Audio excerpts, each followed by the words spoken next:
Assalamualaikum warahmatullahi wabarakatuh. Waalaikumsalam warahmatullahi wabarakatuh.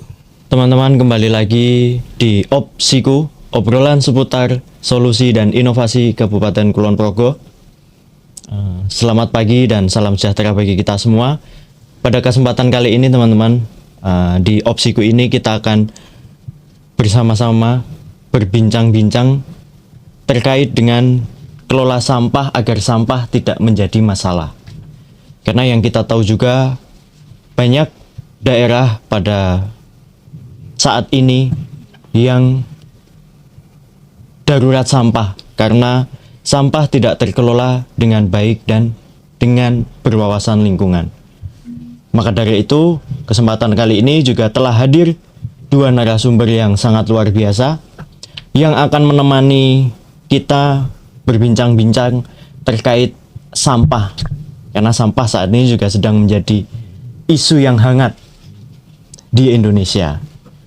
Untuk narasumber yang pertama telah hadir Bapak Arif Martono, SSI MSI. Assalamualaikum. Beliau selaku Sekretaris Dinas Lingkungan Hidup Kabupaten Kulon Progo. Dan untuk narasumber yang kedua telah hadir Bapak Dwi Mulyono. Assalamualaikum. Selamat pagi Pak. Selamat pagi Mas. Beliau selaku Ketua Jejaring Pengelola Sampah Mandiri Kabupaten Kulon Progo. Gimana kabar Pak? Sehat? Alhamdulillah. Ya Pak, seperti yang sudah saya sampaikan tadi bahwa saat ini sampah itu cukup menjadi bahasan yang menarik Pak. Ya. Karena di Indonesia khususnya ya Pak, apalagi di DIY ini itu menjadi topik yang hangat yang banyak sekali diperbincangkan di mana-mana.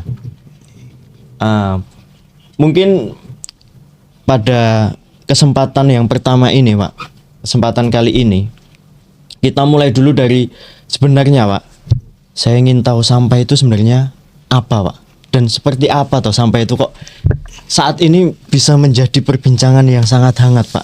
Ya, makasih Mas Fauzi ya.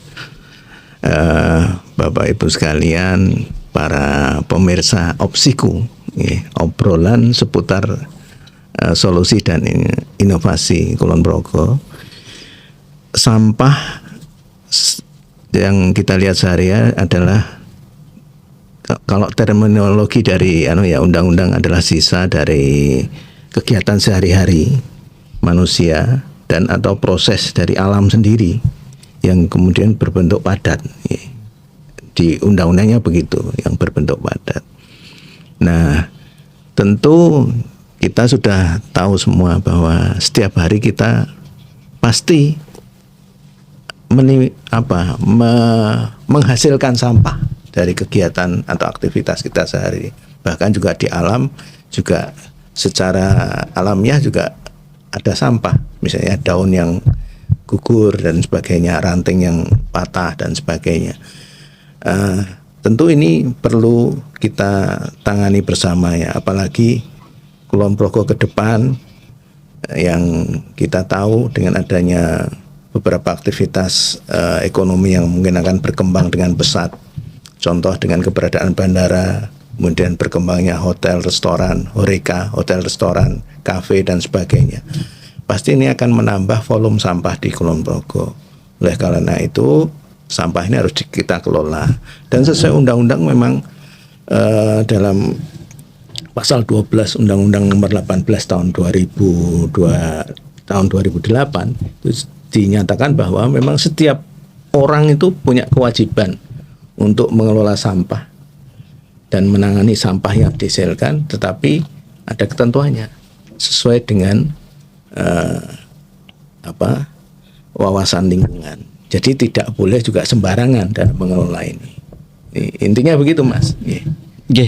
Baik Pak, jadi seperti yang Bapak sampaikan tadi bahwa jelas Pak di undang-undang dikatakan bahwa setiap orang yang wajib untuk mengelola sampah dengan wawasan lingkungan. Ya, betul. Ya, karena kan juga selama ini banyak sekali yang mungkin belum tahu Pak. Bahwa ternyata yang ngelola biar DLH atau mungkin petugas kebersihan gitu ya. Karena selama ini mungkin yang kita tahu itu hanya pemerintah saja yang berhak untuk mengelola sampah atau yang wajib mengelola sampah. ternyata di undang-undang berbunyi dikatakan bahwa setiap orang ya Pak. Setiap orang. Wah, ini termasuk informasi yang penting ini Pak, Ya. untuk bisa disampaikan ke teman-teman dan khayalak ramai. Iya. Tuh. Ya, terima kasih kami udah diundang di podcast ini kan, Yes. supaya masyarakat bisa lebih tahu persis apa itu undang-undangnya tentang persampahan dan apa hak kewajiban kita dalam hal ini. Oke, siap Pak. Ya mungkin ke Pak Arief lagi Pak sebelum nanti ke Pak Dwi nggih Pak nggih. Yang kedua Pak, terkait kita sudah tahu bahwa sampah itu apa. Kemudian bahwa setiap orang harus mengelola sampah dengan cara yang berwawasan lingkungan. Kemudian apa yang harus kita lakukan Pak? Setiap orang ini apa yang harus kita lakukan? Mungkin sejak dari rumah tuh yang perlu kita lakukan untuk supaya kita bisa mengolah sampah dengan cara berwawasan lingkungan. Iya. Jadi yang pertama kita harus punya prinsip kita tidak boleh menghasilkan sampah yang berlebihan. Berarti kita harus mulai hidup efisien. Dalam artian satu yang paling penting adalah kita kalau misalnya ya sedang makan baik itu di rumah, di warung makan, di restoran atau di tempat-tempat yang lain. Ya seyogianya kita kalau mengambil makanan ya sesuai dengan porsi kita. Yang kira-kira makanan itu habis gitu. Jangan sampai juga makanan yang kita ngambil banyak akhirnya nggak habis itu. Nah ini dimulai dari itu dulu. Yang kedua adalah bahwa memang sesuai dengan undang-undang tadi bahwa kemudian setiap orang punya kewajiban untuk mengelola dan menangani sampah sesuai dengan berwawasan lingkungan. Makanya di pemerintah Kabupaten Kulon Progo sesuai dengan rencana pembangunan jangka menengah ini 5 tahun ke depan adalah mengefektifkan, mengoptimalkan adalah penanganan sampah di tingkat hulu dan tengah. Di tingkat hulu itu di mana? Berarti di masing-masing rumah tangga penghasil sampah ya. Kemudian di tingkat tengah itu di mana? Berarti di tingkat masyarakat yang mengelola sampah. Nah kebetulan hari ini juga kita hadirkan ada Pak Dwi Mulyono selaku Ketua Jejaring Pengelola Sampah Masyarakat ya. Nah ini peran rumah tangga, peran ini kelompok-kelompok pengelola sampah ini menjadi penting ke depan.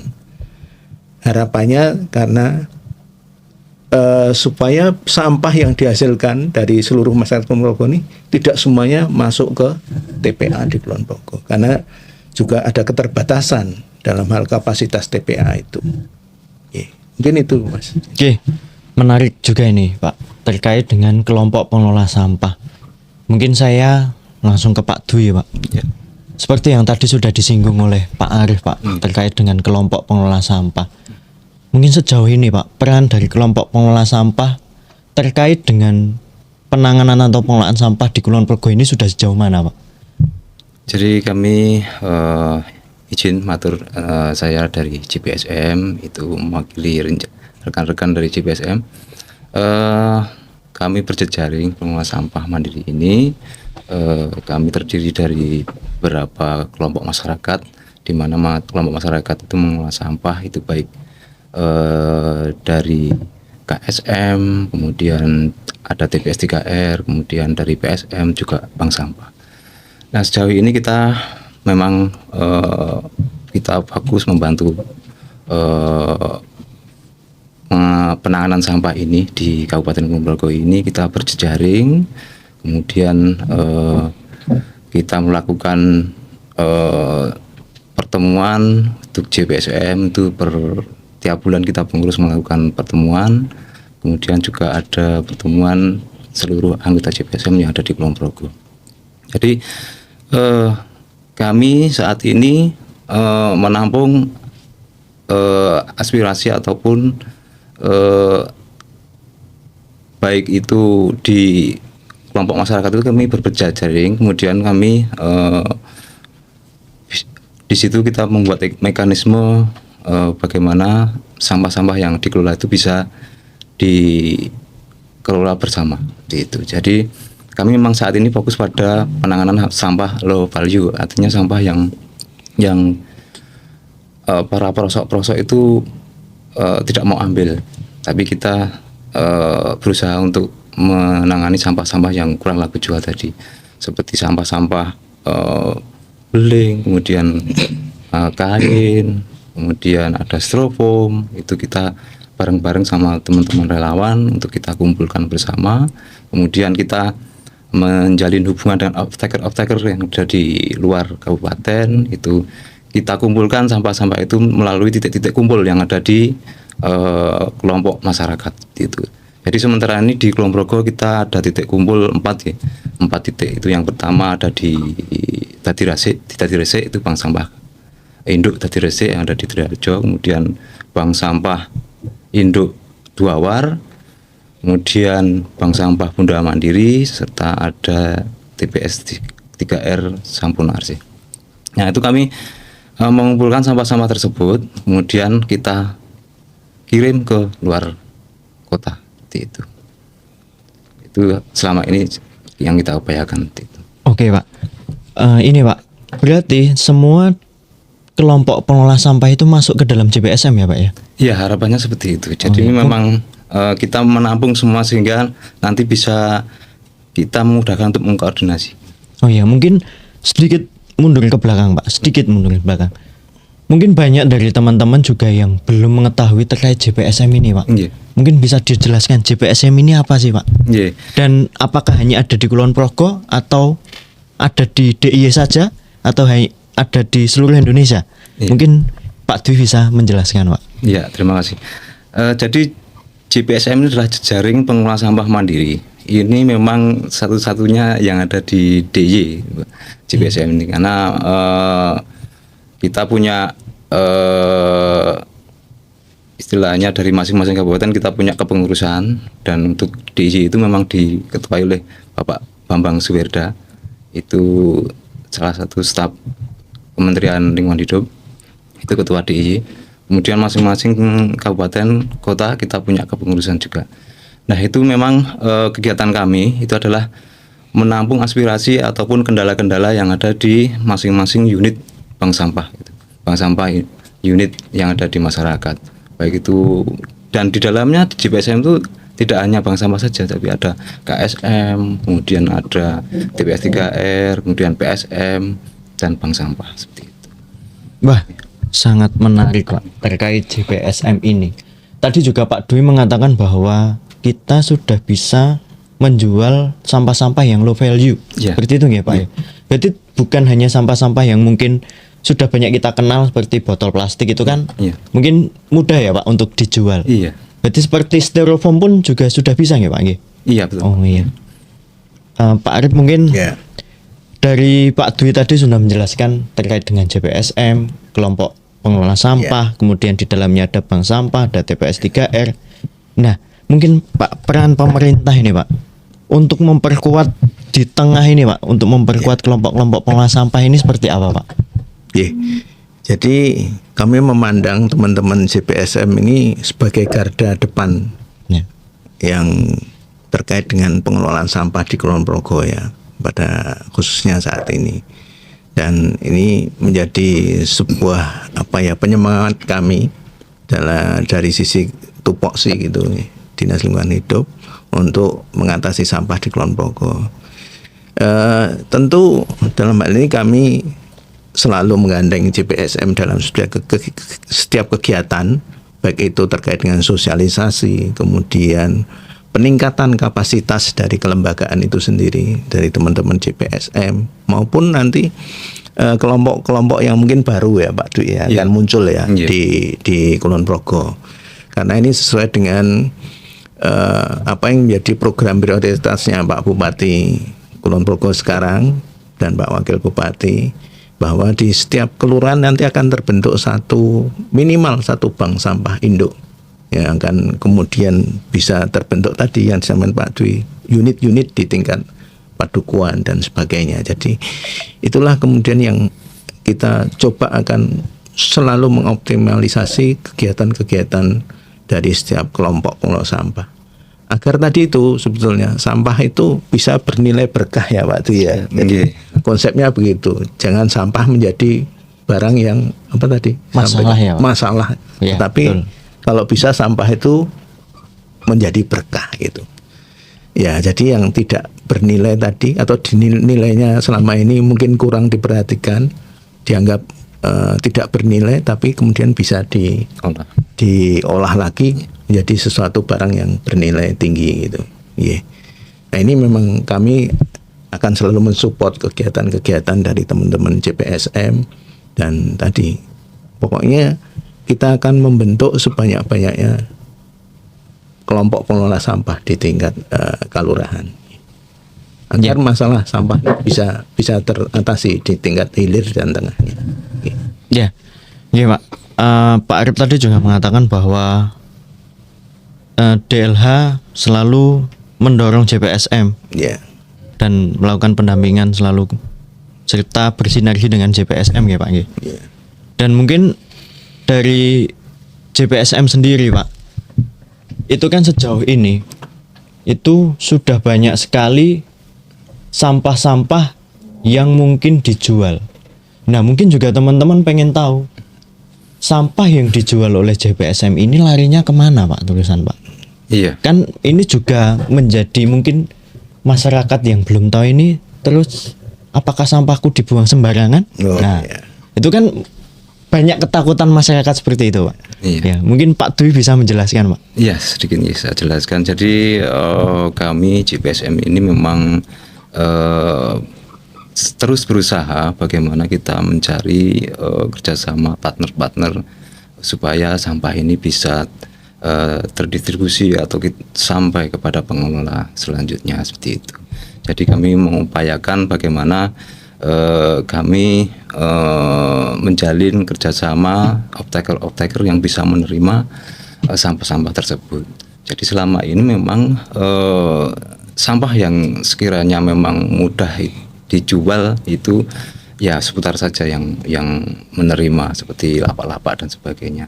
Tapi seperti sampah yang low value itu nanti kita lebih penanganannya lebih agak khusus ini, dan memang kita perlu istilahnya harus benar-benar kita harapkan dari sumbernya juga benar-benar terpilah.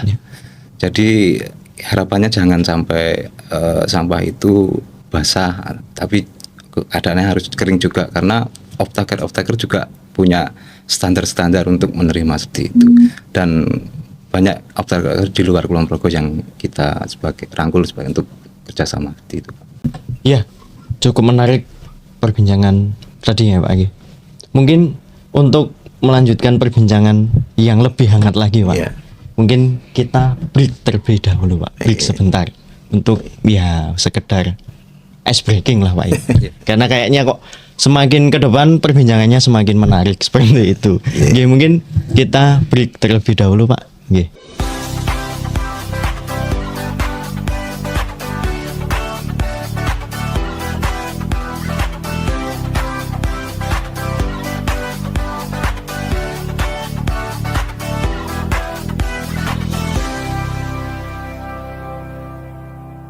Baik, kembali lagi teman-teman di obrolan seputar solusi dan inovasi Kulon Progo.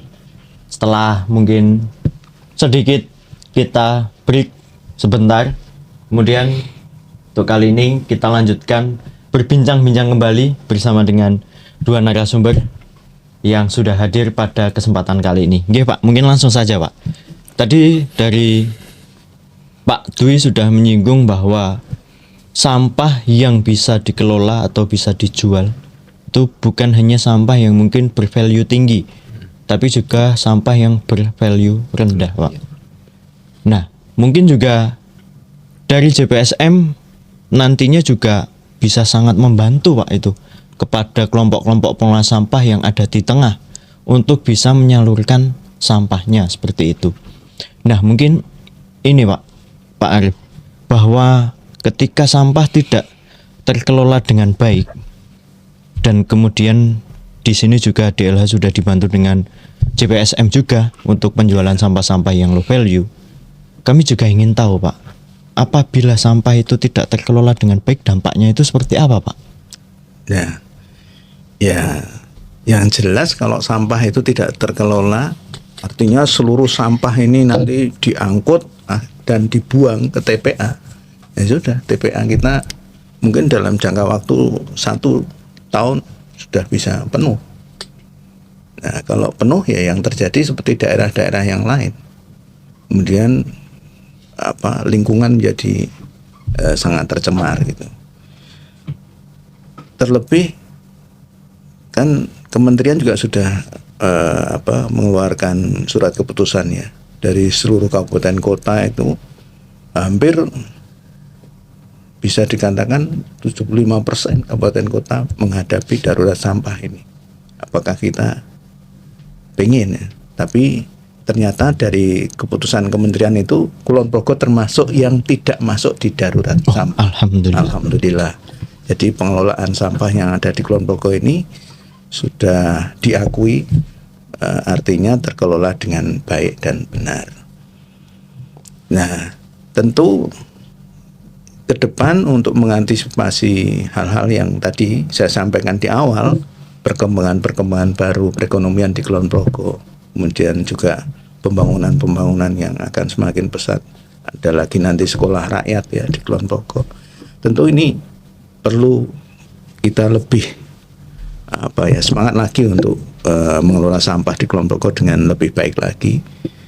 Dan harapannya kita tidak berpuas diri dengan kondisi yang sekarang. Kita harus selalu meningkatkan. Termasuk teman-teman JPSM, saya yakin sudah banyak inovasi yang dihasilkan.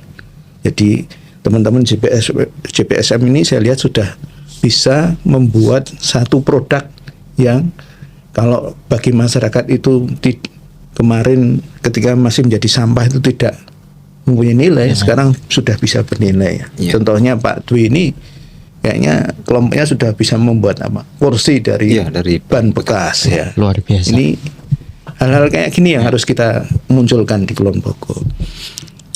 Dan semangat ini sudah disampaikan oleh Pak Bupati dan Pak Wakil Bupati bahwa kita harus berinovasi.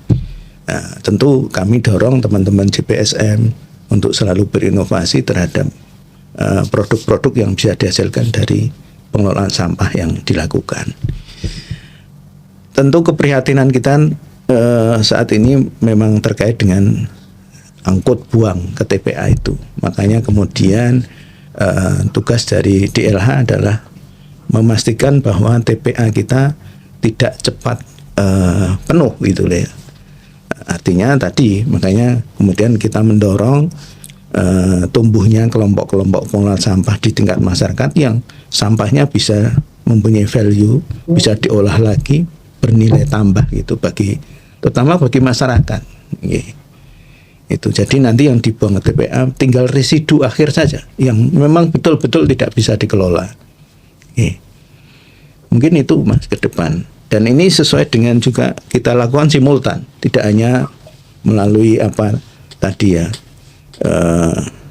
pengelolaan di masyarakat, tapi juga sekarang kan sudah ada peraturan bupati yang baru nomor 43 tahun 2025 tentang pembatasan penggunaan kantong plastik sekali pakai. Jadi harapannya ini juga simultan nanti di masyarakat kita gaungkan supaya bisa membawa kantong belanjaan dari rumah, supaya ketika membeli baik itu di toko modern, toko-toko yang ada di Kulon Progo maupun juga di pasar-pasar tradisional, itu harapannya bisa menggunakan kantong yang tidak hanya sekali pakai tapi bisa berulang kali dipakai, jadi mengurangi sampah plastik ini.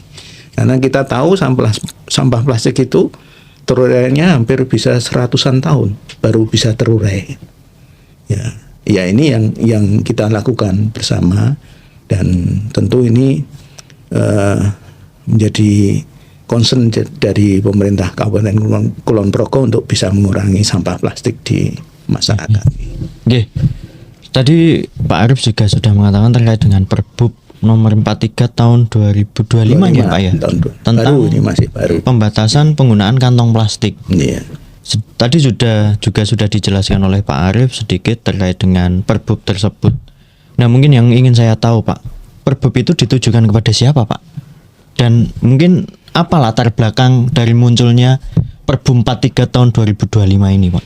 Ya sebetulnya kalau terkait dengan pembatasan kantong plastik ini sebenarnya banyak daerah sudah melakukan. Ya contoh kalau kita pergi ke Bali misalnya Ya, ya. wisata ke Bali itu sudah di sana Ya. sudah kalau beli di toko sudah nggak ada. Ya. Kita diberi kantong plastik. Kalau mau ya pakai kantong yang lain dari kertas atau mungkin dari kain, tapi juga harus bayar gitu. Iya, atau kita bawa sendiri. Itu yang lebih murah gitu. Bawa sendiri dari rumah untuk nanti membawa barang belanjaan kita. Latar belakangnya itu Mas, karena terurainya sampah plastik ini kan beratus-ratus tahun, Pak. Ya. Berarti kita tinggalkan sampah itu ke anak cucu kita ya. Kan kita nggak mau kayak gitu. Kita kalau bisa meninggalkan hal-hal yang baik ya untuk anak cucu nih Pak Dwi. Nah ini gitu. Jadi sebetulnya di Kulon Progo ini termasuk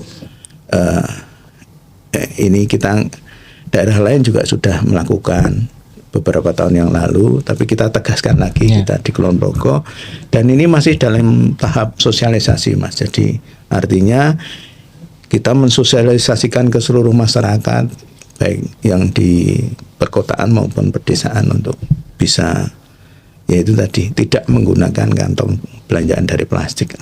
Nah, iya, sangat-sangat menarik ya Pak terkait dengan Perbu 43 tahun 2025 ini. Ya. Karena juga kami melihat di sosial media ini beragam sekali Pak komentarnya. Tentu ini butuh sinergi Iya. bersama, tidak hanya dari pemerintah, tapi dari stakeholder yang lain, masyarakat, kemudian tadi termasuk Iya. kelompoknya Pak Dwi ini Iya. bisa kolaborasi untuk mensosialisasikan ini ke seluruh masyarakat. Iya. Saya kira masyarakat kan mungkin agak tanda petik kaget saja Iya, mungkin iya, karena iya.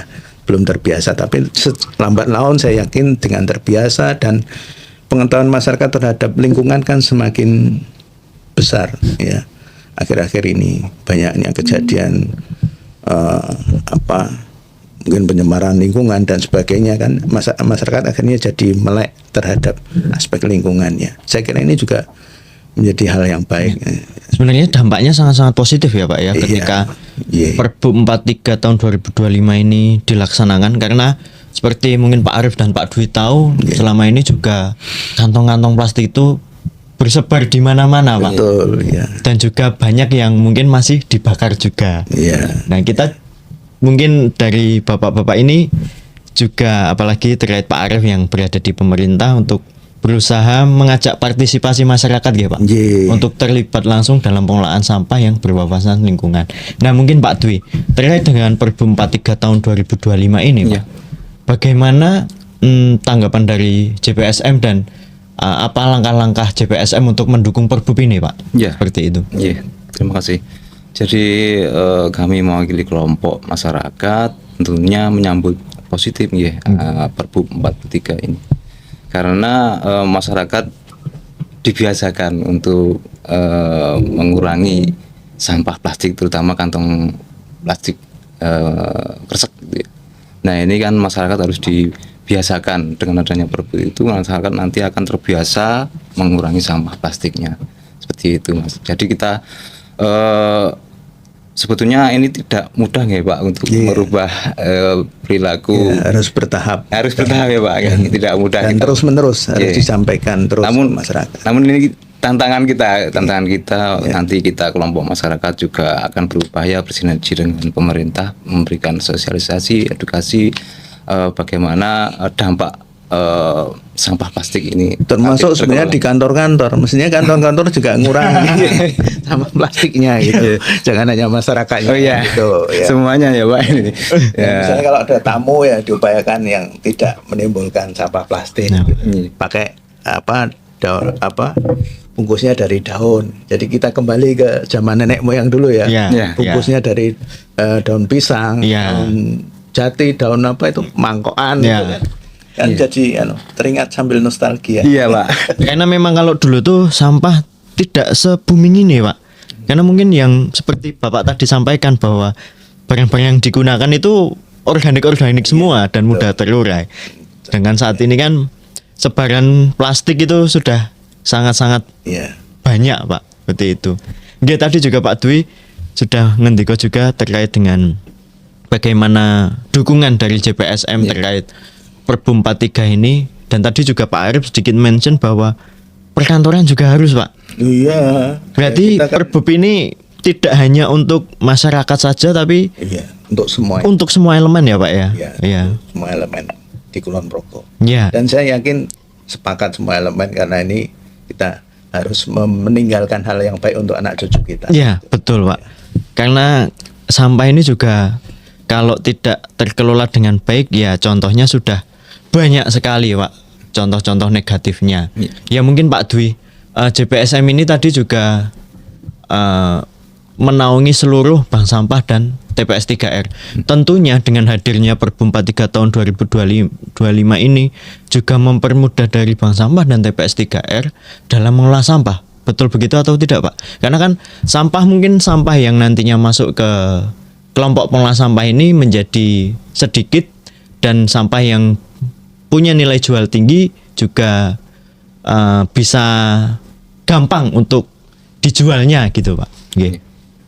Iya, jadi dengan adanya Perbu ini nanti kan masyarakat menjadi sadar bahwa sampah ini harus dikelola masing-masing. Artinya masyarakat atau kita semuanya itu bertanggung jawab terhadap sampahnya, itu harus dikelola. Jadi kami sebagai JPSM itu memang menaungi ataupun mengkoordinir dari beberapa bank sampah unit untuk melakukan edukasi ataupun melakukan sosialisasi kepada masyarakat bagaimana sampah itu bisa dikelola di masing-masing sumbernya seperti itu. Jadi supaya benar-benar terpilah itu sampahnya yang ada di sumbernya. Iya. Jadi pemilahan itu juga sangat penting sekali Pak ya. Penting. Ya. Apalagi pemilahan dari rumah tangga ya Pak. Iya. Justru kuncinya di pemilahan. Iya. Iya. Sampah itu akan bernilai atau tidak di pemilahan. Pemilahan. Ya. Oke. Dan ketika sampah sudah dipilah dari rumah tentunya juga akan membantu seperti Pak Dwi ini Pak. Iya. Kelompok-kelompok pengelola sampah karena kos pengelolaan sampah ini cukup tinggi ya Pak ya. Ketika sampah tidak terpilah. Wah, iya, sangat. Makanya ketika sampah bisa terpilah dari rumah itu akan memudahkan kelompok-kelompok pengelola sampah ini untuk mengelola. Benar Pak Dwi? Seperti itu nggih? Iya. Ya. Mungkin Pak sangat menarik obrolan kita pada kesempatan kali ini. Saya juga ingin tahu Pak, mungkin saat ini sudah sejauh mana Pak sinergi antara Dinas Lingkungan Hidup dengan JPSM? Karena ini saya di luar DI ini juga tidak mendengar Pak terkait JPSM ini, makanya cukup menarik ini di DI ini ada JPSM. Nah, bagaimana sinerginya Pak untuk Kulon Progo ke depan dan apakah dari JPSM punya strategi ke depan 5 tahun ke depan untuk pengelolaan sampah ini termasuk dari pemerintah sendiri Pak. Strategi ke depan seperti apa? Ya, Gitu. biar JPSM dulu. Nggih, monggo Pak Dwi. Iya. Jadi kami selalu berkomunikasi dengan dinas terkait terutama dari Dinas Lingkungan Hidup itu kami selalu berkomunikasi dalam kami berkegiatan seperti ada pertemuan seluruh JPSM yang ada di Progo ini per 3 bulan. Kami selalu mengundang dari Dinas Lingkungan Hidup supaya memberikan arahan kepada kami bagaimana program-program selanjutnya. Kami menyampaikan informasi dari bawah ini kendala-kendalanya yang terdapat di teman-teman yang ada di bank sampah unit. Nah, ini kita sampaikan kepada Dinas Lingkungan Hidup. Juga kami selalu diajak kerjasama ya Pak dalam sosialisasi kepada masyarakat. Kami juga sering dijadikan narasumber. Itu kami beberapa teman juga selalu diundang, selalu dilibatkan di dalam sosialisasi itu Pak. Saya rasa itu bentuk sinergitas kita kepada Dinas Lingkungan Hidup seperti itu. Ya, mungkin dari Pak Arif. Bagi pemerintah Kabupaten Kulon Progo khususnya Dinas Lingkungan Hidup Kulon Progo, keterlibatan JPSM ini dari awal tadi sudah saya sampaikan ini sangat penting karena beliau ini termasuk garda depannya gitu dalam hal pengelolaan sampah. Oleh karena itu kami akan selalu support ya, terutama pelibatan dalam sosialisasi, kemudian termasuk pembentukan bank sampah atau kelompok baru di masyarakat karena beliau kan yang punya sukses story gitu kan, sukses story yang bisa ditularkan ke kelompok-kelompok yang baru gitu ya. supaya ini semakin berkembang. Dan di Kulon Progo saya yakin masyarakat Kulon Progo akan mensupport terbentuknya kelompok-kelompok pengelola sampah ini, dengan harapan tadi pasti akan lebih memudahkan masyarakat dalam mengelola sampah ke depannya. Makanya kami akan selalu melibatkan kegiatan-kegiatan yang terutama dalam pengelolaan sampah ini dengan JPSM Kulon Progo khususnya. Ya, sangat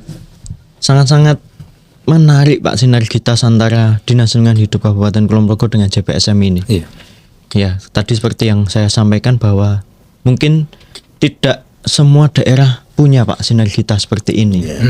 Dan ini kan sangat-sangat membantu kelompok-kelompok pengelola sampah Pak. Mungkin kan banyak kelompok-kelompok pengelola sampah yang saat ini juga masih bingung, saya harus buang sampah kemana, seperti itu.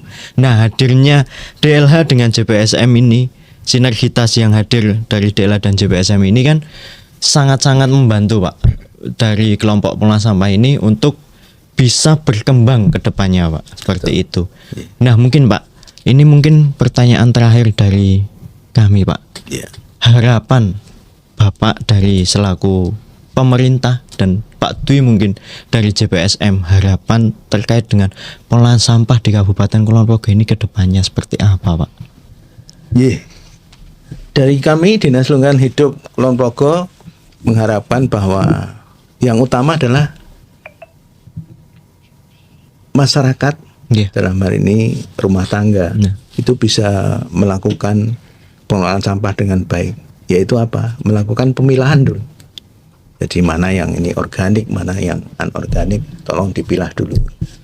Kemudian harapannya juga tadi perkembangan kelompok-kelompok pengelola sampah di Kulon Progo semakin maju gitu, semakin banyak. Jadi nanti kolaborasi antara kelompok pengelola sampah termasuk kemudian masuk ke jejaring pengelola sampah dengan dinas itu menjadi lebih akrab lagi ke depan, semakin erat gitu. Karena bagaimanapun tentu pemerintah tidak bisa bergerak sendiri. Kita butuh akademisi, butuh perguruan tinggi, butuh kelompok pengelola sampah, masyarakat khususnya gitu. Dan termasuk di tingkat pedukuhan, kalurahan, kapanewon gitu, kita harus bersinergi untuk yang sekarang dinilai oleh kementerian sudah baik ini menjadi lebih baik lagi gitu. Dan kita harus jaga terus Kulon Progo tidak menjadi daerah yang darurat sampah. Harus. Amin. Dan amin. saya yakin bisa karena masyarakat Kulon Progo sangat bisa diajak untuk bekerja sama, bersinergi bersama-sama. Saya kira itu. Ya, mungkin dari Pak Dwi Pak, harapan ke depannya bagi pengelolaan sampah di Kabupaten Kulon Progo Pak. Iya, harapannya ya kita harapkan sampah ini bisa terkelola baik di masyarakat Kulon Progo ini, dan sampah ini dipilah sesuai dengan jenisnya seperti itu Pak. Karena sampah itu menjadi masalah ketika tercampur seperti itu. Tapi akan menjadi berkah ketika sudah terpilah sesuai jenisnya gitu. Nah, itu harapannya kami masyarakat seperti itu supaya nanti bisa terpilah dengan baik sehingga nanti sampahnya bisa dimanfaatkan atau bernilai ekonomis seperti itu. Iya. Terima kasih sekali Pak Arif dan Pak Dwi atas saran-saran atau informasi-informasi yang sudah diberikan ke teman-teman semua. Karena kalau orang bilang isinya daging semua ini Pak. Seperti itu. Nggak ada tulangnya ya. Nggak ada tulangnya sama sekali ini Pak. Ya mungkin dari teman-teman sudah banyak sekali hal-hal yang kami obrolkan tadi seputar dengan pengelolaan sampah supaya sampah tidak menjadi masalah. Seperti tadi yang berkali-kali ditekankan oleh Pak Arif maupun Pak Dwi, yaitu terkait pemilahan sampah. Pemilahan sampah memang sangat penting teman-teman untuk dilakukan mulai dari rumah tangga itu. Dan harapan kedepannya juga dari beliau kedua bahwa Kulon Progo tidak akan pernah atau tidak mengenal yang namanya darurat sampah. Seperti itu ya Pak ya. Ya, mungkin teman-teman karena keterbatasan waktu, cukup sekian podcast Opsiku kali ini, obrolan seputar solusi dan inovasi Kulon Progo. Kita nanti akan bertemu di topik-topik yang lebih menarik lagi. Mungkin terima kasih sekali Pak, Iya, sekali lagi sama-sama. pada Pak Arif dan Iya. Pak Dwi yang sudah hadir. Dan mungkin kita tutup dengan salam 3R Pak ini Iya, nyebutnya. Ya. Iya. Dan terakhir ditutup dengan Kulon Progo keren. Oh, Ya. iya. Oke. Siap. Salam 3R. Kulon Progo keren. Cukup sekian. Terima kasih. Wassalamualaikum warahmatullahi wabarakatuh. Waalaikumsalam.